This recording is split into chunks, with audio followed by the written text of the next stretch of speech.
dumating sa ating info kasi yung mga titas humiling sa atin na reaksyonan to at magbigay ng advice kasi talagang hindi po maganda. Kasi nga, itong apartment ni Beyonce, may sponsor to na siya nagbabayad. At sila kumuha na magandang apartment kay Lady Beyonce na talagang yung safe na alam nila doon na safe itong ating Lady Beyonce na panatag yung loob nila na maging maayos doon at syempre walang ibang makakapunta doon.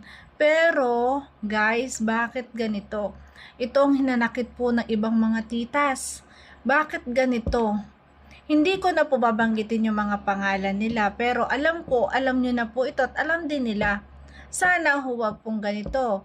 Kasi po, sila po, kaya nasa apartment na yon, sana isipin din nila po ang mga sponsor nila na kung tama ba o hindi ang kanilang mga ginagawa.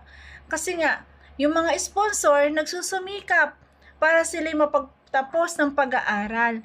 Pero bakit parang mali yata ang ginagawa? So ngayon, mag-a-advise tayo sa kanila na hindi po dapat. Hindi natin pipigilan kasi mga kabataan po yan na talagang dala po yan ng isang millennial. Pero hindi po dapat sa apartment nila to gawin. Na ito po ay legit kasi meron din po akong nabasa dito na combo na habang, guys, grabe, nakakalungkot, habang nagiinuman ang mga kasamahan, yung boyfriend pala, mga boyfriend ay pinapunta dun sa apartment habang ating Lady Beyonce po ay nasa kwarto. Siguro nahiya siyang lumabas kasi nga, syempre, alam nyo naman kung anong merong pagkatao, si Lady Beyonce talagang mahiyain yan. At lalo na siguro sa ganyan at hindi mo siya mapapajamin dyan. At sinabi rin ng beneficiary diyan na ang kasama niya dyan na si Beyonce habang nagiinuman sila ay nasa kwarto. 'Di ba? Maganda ba to o hindi? 'Di ba? Hindi maganda. Kasi po mga babae silang magkakasama sa apartment. Dapat hindi sila magpapapasok dyan ng lalaki. Kahit pa yan ay boyfriend, guys. 'Di ba? Delikado lalo sa mga panahong ito.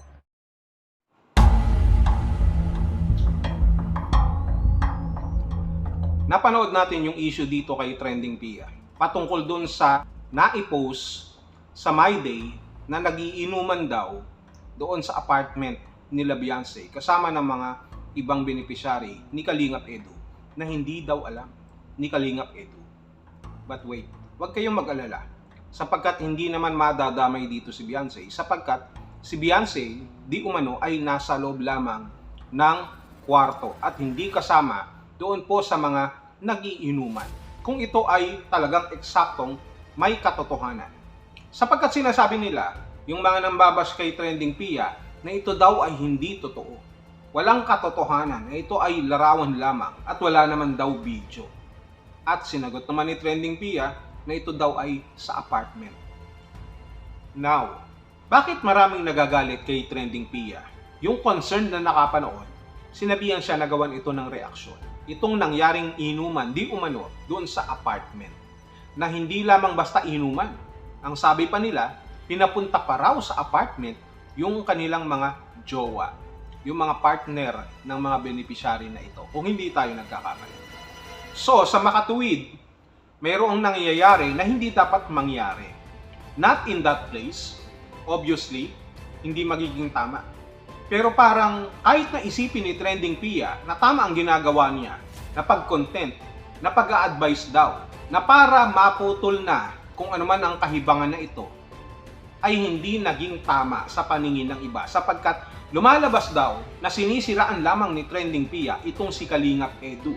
Na bakit hindi naman daw sinabihan na lang si Kalingap Edu na i-reach out na ganito ang nangyayari at hindi na kinontent sapagkat ito daw ay makakasama sa imahe ni Kalingap Edu at ni Beyonce na nandoon mismo na mga oras na yon sa apartment, but the good thing is nandoon lamang daw si Beyonce sa loob ng kwarto at hindi nakikisali. Bakit hindi ni-reach out ni Trending Pia si Kalingap Edu para ipagbigay alam ang nangyayari instead na mag-content? Kaya nagagalit ang mga ibang taga-suporta ng EDSI dahil sa ginawa daw ni Trending Pia na basta daw may content na lang, basta daw na magkaroon ng views o kung ano-ano pa, no? Dahil sinasabi na si Trending Pia daw ay gusto lamang daw mag-trending. Yung mga ganong klase, no? Na which is, dito sa napanood po natin sa content o sa live ni Trending Pia, kahit kanina, ipinaliwanag niya kung bakit niya ikinontent ito pong nangyaring pagpo-post sa My Day ng inuman. Ang sabi ni Trending Pia, iniingatan niya lang daw si Beyonce na baka kung ano ang mangyari. At hindi lamang yon. Ang sabi nga ng iba, kaya naman hindi nagiging maganda, yung apartment na yon ay sinagot ng mga sponsor para magamit sa tama, hindi para gawing tambayan o gawing inuman.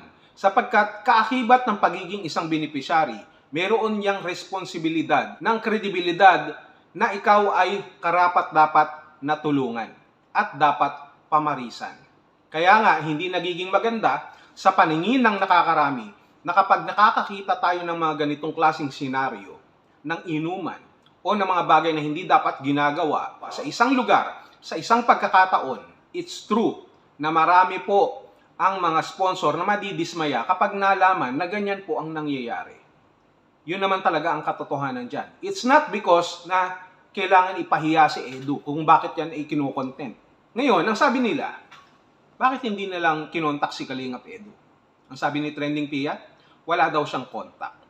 Pero ang katotohanan niyan, ito ang real talk lang din naman dyan. No?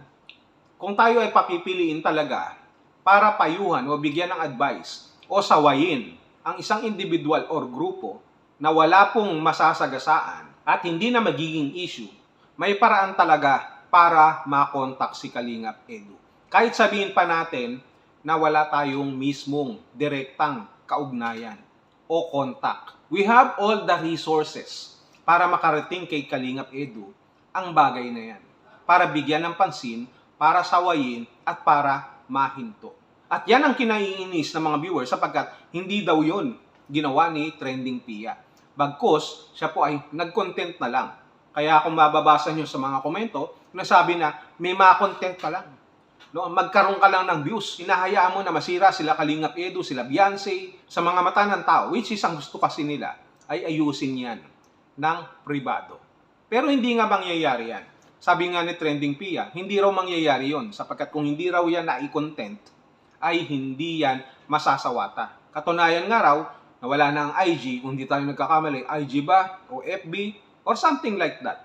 Kung saan ipinost at yung mismong account, binura na. Ibig sabihin, legit daw na ito po ay nangyari.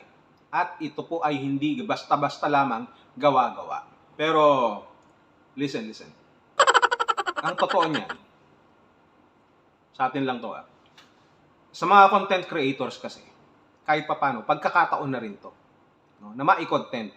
Nakapag-advise ka na, nakapag-content ka pa. Wala namang masama doon eh. Ang masama lang kapag hindi mo kayang dalhin. How you deliver your content. Dito magkakaproblema. Kapag hindi naging balanse, kapag ang dating ng iyong content ay offensive, natural maraming mau-offend na mga viewers. Kapag maayos naman at constructive ang iyong pagdi-deliver, kahit na i-content mo ang patungkol sa inuman na yan, ito po ay magkakaroon ng construction sa mga pag-iisip ng mga viewers na binubuo mo lamang ang isang sitwasyon na kung saan ang iyong main point ay para maingatan si Beyonce. Para hindi naman manghinayang ang mga sponsor na nagpasilitate at gumastos doon sa apartment na instead na ito ay kanilang ligtas na kanlungan, ito po ay nagiging madalas na inuman. Na kung sakaling madalas nga na nangyayari. Hindi natin alam. Pero ang alam lamang natin, na i-content yan ni Trending Pia, other than giving advice, para na rin siyempre sa content mismo. Yun naman ang talagang totoo eh. Sabi ko nga, wala namang problema. But it will depend on how you will deliver your content.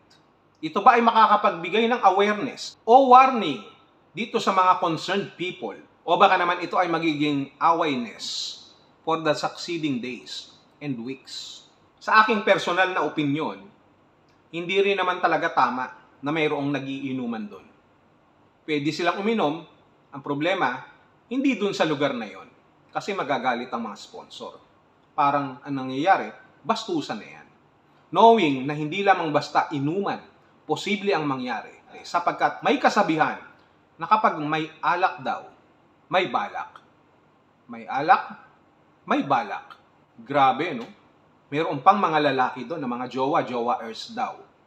So, ibig sabihin, kapag nalasing na, posible nga naman na ang kanilang inuman, simpleng inuman o ganap na mga oras na yon ay magiging bagong taon. Magiging Happy New Year. No? Na kahit walang putukan, ay mayroong mangangamoy. Mayroong mga mangyayaring aparisyon, mga milagro, sa gitna ng dilim. At yan ang iniiwasan natin, itong mga kabataan na ito, na huwag makagawa ng kanilang pagkakamali sa isang saglit lamang, sa isang sandali lamang, sa isang maiksing pagkakataon. Hindi lamang yung mga beneficiary, kung hindi mismong huwag madamay. Ito pong si Beyonce. At ganun din naman na huwag masira itong si Kalingap Edu na yung pinagkagastusan ng mga sponsor dito sa apartment ay hindi nabababoy, ay hindi nasisira.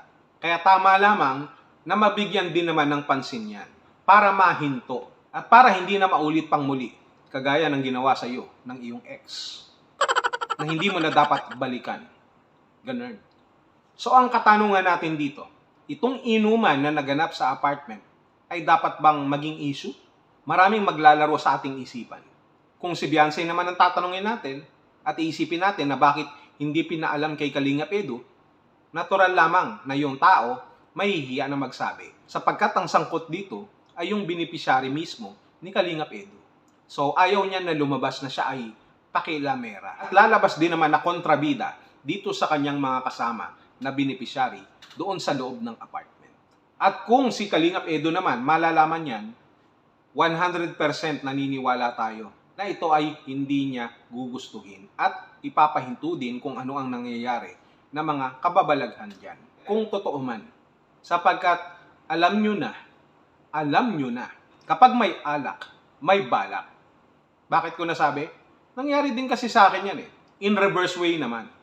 So ako, kahit noon pa, pinapayuhan ako ng aking mga magulang na wag basta-basta makikipag-inuman. May babae dyan na kainuman, binibigyan na agad ako ng babala ng aking mga magulang na wag akong makikipag-inuman, lalo na maraming babae, sapagkat mapapariwara ang aking buhay.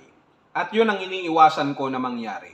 Ganon din naman dito sa sitwasyon ng apartment na yan, na may inuman at may lalaki. Tandaan po natin, kung bakit natin sinasaway, kung bakit natin pinag-uusapan, in the three concerns, para sa kaligtasan ni Beyonce, para sa kaligtasan din naman, at hindi maliko ng landas, yung mga beneficiary ni Kalingap Edu. At ang panghuli, yung mismong mga sponsor na hindi po ma-disappoint, na hindi masayang ang kanilang pagtitiwala, na itong apartment na ito ay ibinigay para sa kanila, para gamitin ng tama. Hindi para gawing lugar ng inuman at magkaroon sila ng tama ng alak. Ang gusto ng sponsor, magamit sa tama. Kalma lang. Kalma.